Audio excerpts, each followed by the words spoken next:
So this episode of Valvrave, not gonna lie, but it really did feel like filler this week, and you know, it's okay. Like, I actually didn't mind this episode. It's, I thought, I know, because it could not be filler, it could be, but it focused more on the whole school aspect of the series. And it gave a lot more development to one of the girls known as Rukino. And I thought Rukino gave off a very strong character, although she has been introduced before.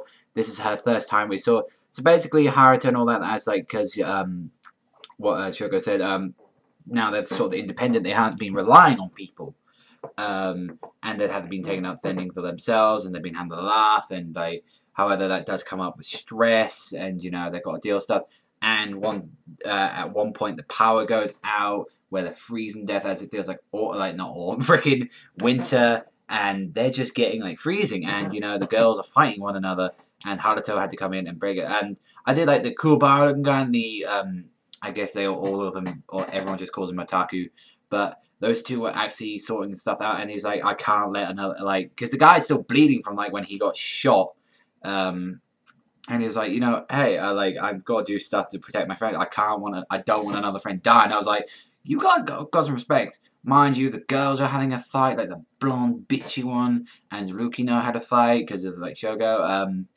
And there was one part of this episode that just made me face palm, is when she started singing Jingle Bells, and I was like, they're fighting.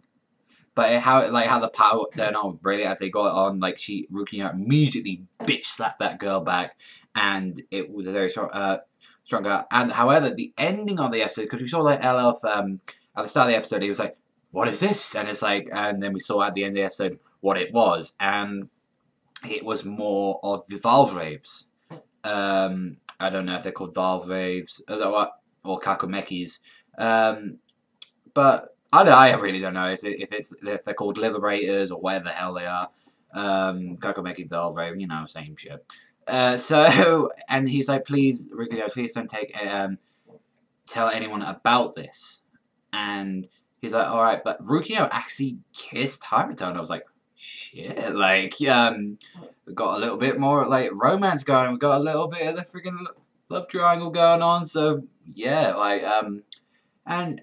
Well, nobody knows about that. I mean, obviously, though, we know how Haruto feels about, you know, Shogo, and, you know, that's, you know, fine, that's interesting, because I had a feeling, knowing him, he isn't going to say it. Well, obviously, he just took the kiss like a bitch, and, you know, Shoko's probably going to find out, she's going to get upset, she's going to go, oh. She's just going to go, like, all freaky out about finding out about it, but other than that, it was, you know, a, great episode, and I can still wholeheartedly agree that my top 3 for this, I was going to say this year then, but I was going to for this season, is Attack on Titan, Devil Survivor, and Valvrave. I think Valvrave just beats Devil Survivor in, like, quality and all that, but, mind you, this episode it was alright, so I still haven't really decided on my number 2 and 3, but it's definitely up between, you know, Valvrave and, you know, freaking Devil Survivor, and, you know, they're both very impressive series, so, you know, give the props to Valvrave, but let me know in the comments section below what you thought, about it, but that's all from me, so I've been Panda, so thank you much for watching, as usual. Remember, Direct Love Panda, sign out, and I'll see you next time.